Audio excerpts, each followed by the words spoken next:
सबसे महंगा ड्रोन गिरा दिया ईरान ने। और गिराया तो पहले था, कबूल अब किया है गुलाबी। ग्राफी का वीडियो देखे, ईरान ने अमेरिका का सबसे बड़ा ड्रोन गिरा दिया। इस वीडियो मैंने आपसे कहा था कि इस जंग के बाद और भी खबरें आएंगी जिसमें पता चलेगा कितनी सफाई ईरान ने की है। दोस्तों, अमेरिका का सबसे महंगा ड्रोन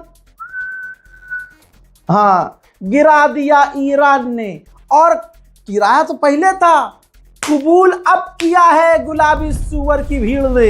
ये रही रिपोर्ट, नेवी का MQ-3 Triton surveillance drone middle east में क्रैश हुआ, ये कंफर्म है। अब आप जान लीजिए, जो MQ-4C ट्राइटन ड्रोन है, एक ड्रोन की कीमत $238 मिलियन है। ओए अम्मा, ओह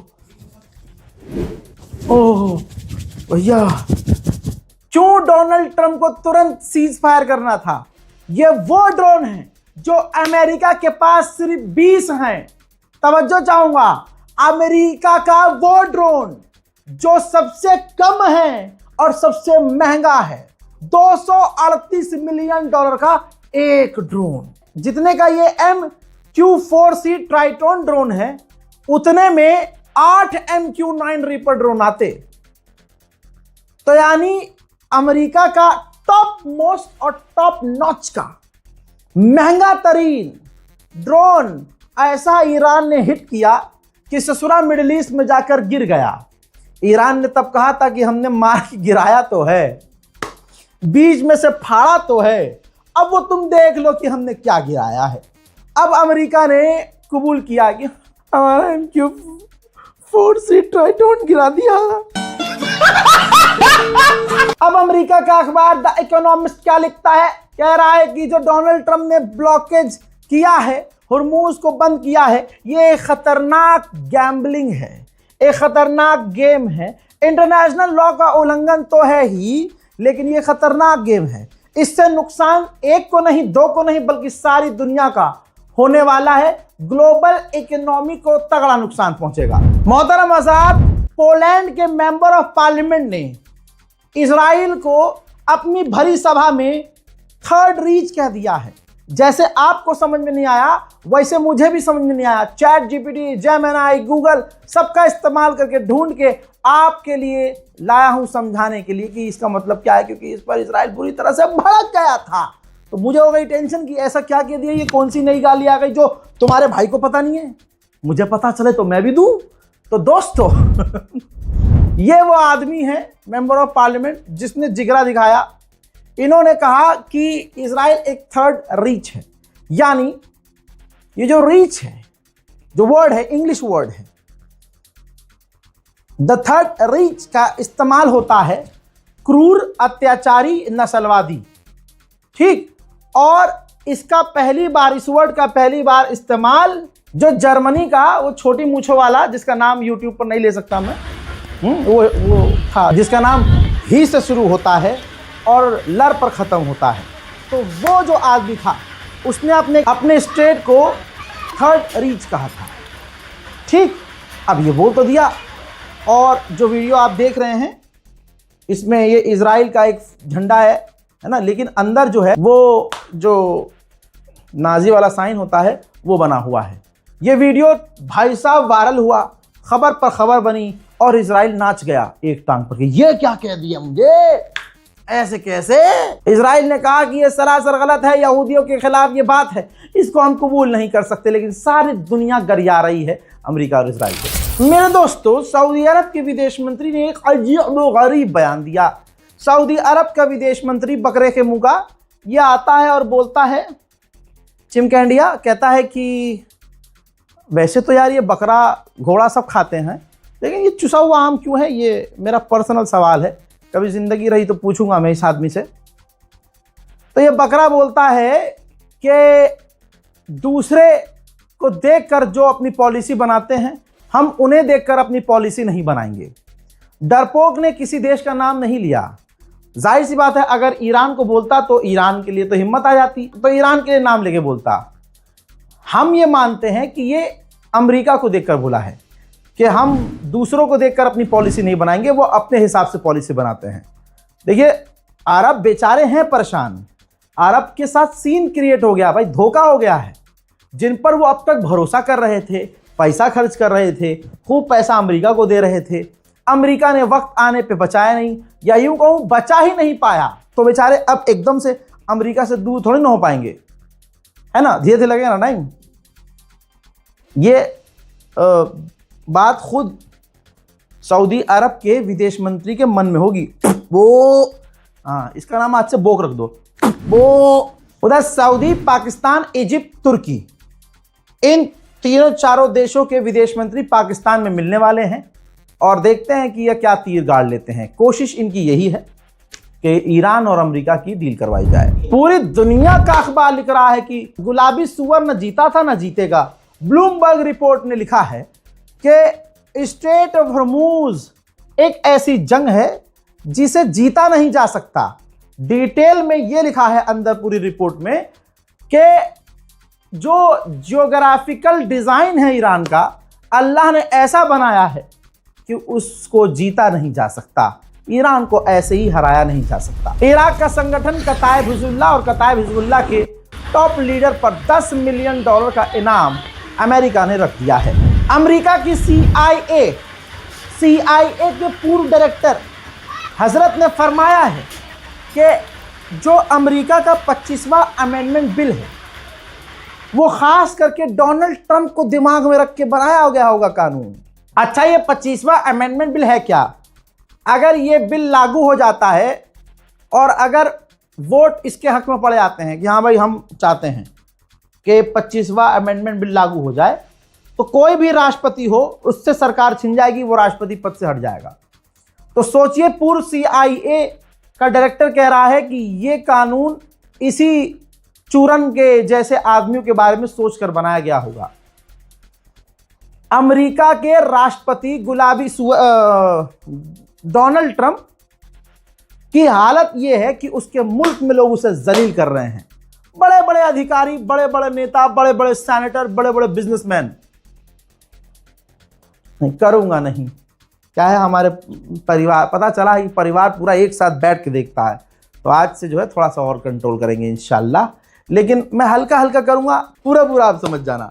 बहरहाल डोनाल्ड ट्रंप की ये इज्जत रह गई है, भाई साहब नंगा आदमी है, सब सारी बुढ़ापे में इज्जत चली जाए, आदमी जीते जी मर जाए, लेकिन ये रहा बेशरम।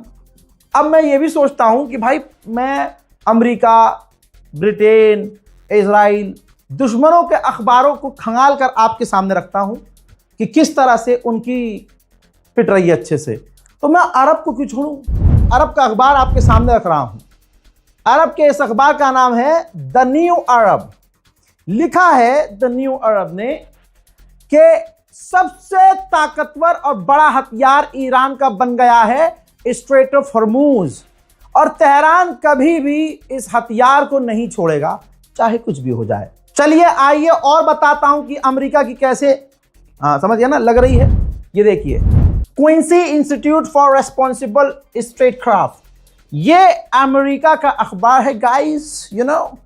तो लिखा है कि ट्रंप ने ब्लॉक जो किया है हॉर्मूज को, ये ठीक ऐसे ही है जैसे डोनाल्ड ट्रंप ने अपने और अपने साथियों के पैरों पर गोली मार, यानी हिंदी में बताऊं अपनी, तो वो था ना अपने पैर पर कुल्हाड़ी मारना, वैसा ही है भाई साहब। यूएई को जो पीटा है तो यूएई जो भड़क रहा है भाई, जंग में दिखा आपने सबसे ज्यादा मिसाइलें यूएई पर मारी हैं, उसका जो भरम था ना, सेफेस्ट कंट्री, वल्ला हबीबी सेफेस्ट कंट्री, हाँ, वो सारा कर दिया ईरान ने।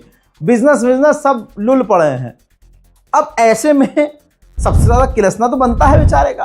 तो यूएई ने कहा है, यूएई ने, कि ये जो ईरान स्ट्रेट ऑफ हॉर्मूज को अपना हथियार बना रहा है, ये सरासर गलत है, बड़ा हथियार बना रहा है, और किसी एक का अधिकार स्ट्रेट ऑफ हॉर्मूज पर नहीं होना चाहिए, तुरंत उसे खोलना चाहिए और ईरान की जो खतरनाक मिसाइल प्रोग्राम है उसे बंद करना चाहिए, और उसके जो साथी हैं टेरर प्रॉक्सीज, उनको गिरफ्तार करना चाहिए, उन्हें रोकना चाहिए। अल्लाह की कसम, आंख अगर बंद करके आपने ये खबर सुनी हो तो आपको महसूस हुआ होगा कि ये तो इजराइल की ज़बान है। जी हाँ, समझो, सऊदी अरब ने, बिन सलमान ने अभी भी ऐसा बयान नहीं दिया जैसा बयान यूएई दे रहा है भड़क भड़क कर ईरान के खिलाफ। ऐसे लग रहा है पीछे से कोई मिर्ची घुसा देता है, फिर 2 दिन बाद उठता है, हाँ ईरान के मिसाइल प्रोग्राम खत्म कर दो, ईरान स्टेट पर मुंह खोल दे, स्टेट। बहरहाल सऊदी अरब ने ऐसा नहीं बोला है, लेकिन यूएई उछल उछल कर बोल रहा है, पीछे से इजराइल बुलवा रहा है। मैं आपको पहले बोल चुका हूं कि पूरे इलाके में, मिडिल ईस्ट में अब एक और नया जो इजराइल है वो यूएई है। सऊदी अरब का खुद का बयान है, जब ये जंग मंग नहीं हो रही थी, आप लोगों में किसी को तो याद होगा जब मैंने वो रिपोर्ट बताई थी कि सूडान के अंदर आतंकवाद फैला रहा है, नरसंहार करवा रहा है यूएई। इसी तरह से यमन पर कब्जा करने के लिए यूएई ने एक गुट को फंड किया, पैसा दिया। वो तो मोहम्मद बिन सलमान था, उसने तुरंत जहाज भेज दिए, फाइटर जेट भेज दिए यमन में, और जबरदस्त तरीके से पिटवाया यूएई बैक जो वहां सेना थी। इसी तरह से सूडान के अंदर इंटरफेयर किया सऊदी अरब ने, जो काम किया है अच्छा मैं बोलूंगा। सऊदी अरब ने जाकर तुरंत यूएई को लताड़ा और पब्लिक डोमेन में कह दिया कि यूएई इजराइल की कठपुतली है, इजराइल जैसा बोलता है यूएई वैसा करता है। ये स्टेटमेंट ऑफ सऊदी अरब है, इसी टाइम का है, हाल फिलहाल का ही है, 10 साल पुरानी बात नहीं बता रहा हूं। अमेरिका का सबसे बड़ा अखबार माना जाता है न्यूयॉर्क टाइम्स, उसने पूरा इंटरव्यू शाया किया है। उसने बोला है कि डोनाल्ड ट्रंप के जो पूर्व साथी थे, डोनाल्ड ट्रंप के जो पहले साथी थे, आज वो सवाल खड़े कर रहे हैं कि डोनाल्ड ट्रंप की दिमागी हालत खराब तो नहीं हो गई, ये गुलाबी पागल तो नहीं हो गया, अरे बच्चों का खून पी पी के कोई रिएक्शन तो नहीं हो गया इसके दिमाग में। इसके साथी खुद कह रहे हैं, ट्रंप के, ये सवाल कर रहे हैं। जिस तरह का बयान दे रहा है कि ईरान की सिविलाइजेशन मिटा दूंगा, ईरान को मिटा दूंगा, एक पूरे मुल्क को मिटा दूंगा, किसी मुल्क पर कब्जा कर लूंगा, तो उसके ही साथी जो कल तक साथी थे ट्रंप के, वो सवाल कर रहे हैं कि डोनाल्ड ट्रंप दिमागी तौर से पागल तो नहीं हो गया है। ये द न्यूयॉर्क टाइम्स में छप गया है। यूएई के शेख, बड़े बड़े बिजनेसमैन, अरब के टॉप लीडर चुपके से चाइना पहुंचे हैं। आय हाय हाय हाय हाय, अरे अरबों अब तो समझ जाओ, सही साइड चुन लो। जिस पर भरोसा था अरबों को कि अमेरिका हमें बचाएगा, अमेरिका खुद अपना पिछवाड़ा दबा के किनारे खड़ा हो गया। भैया तुम देख लो अपना अपना स्टेट बुरमूज अब इस्तेमाल नहीं करता है, तुमको मांगता तुम जाके लेता, हम अपनी सिर्फ बचा के किनारे हो जाता। अमेरिका पर भरोसा करके अरब चाइना से दूर रहे। आज जब अरबों ने देखा कि यार ईरान से हमें सिर्फ चीन बचा सकता है, तो अरब वल्ला हबीबी पहुंच गए चाइना कभी भी। अब चाइना में है और चाइना को मना रहे हैं कि अब्बू अगर ताऊ ईरान जो है लड़े कुछ भी करे, बस हमें ना मार, हमें बहुत पीड़ा। यही हो रहा होगा, क्योंकि ये बात क्लियर है ना आपको कि ये जो डील हुई थी, डील पर बात हुई थी, जो बातचीत के लिए ईरान माना भी था। पिछली बार जो बातचीत फेल हो गई तो चाइना के कहने पे माना था, तो अरब चला के पहुंच गए कि अब्बू देखो यार ताऊ जी से बचा लो, अमेरिका तो बचा नहीं रहा। ब्रिटेन का फाइनेंस मिनिस्टर भी खुल के सामने आ गया, उसने कहा कि ये जो ईरान की जंग थी अमेरिका की, ये फॉली थी, बकवास थी, बेकार थी। जंग शुरू करने का प्लान था शत्रुओं के पास, खत्म करने का कोई प्लान ही नहीं था। इस वजह से आज सारी दुनिया पर ईरान के हमले भारी पड़े हैं। मोहतरम हजरात, जो हिंदू कल तक मुसलमानों के रोने का उड़ा रहे थे, मजाक के खामनाई मर गया, इनका बाप मर गया, आज बेचारे रो रहे हैं, घोप घोप घोप। मुंह पकड़कर मोदी जी ने कहा मुंह खोलो। पता चला आपको? पता चल ही गया होगा। जरा देखिए ना, मोदी जी विकास ले आए हैं, इतना बढ़िया विकास मेरठ की सेंट्रल मार्केट में।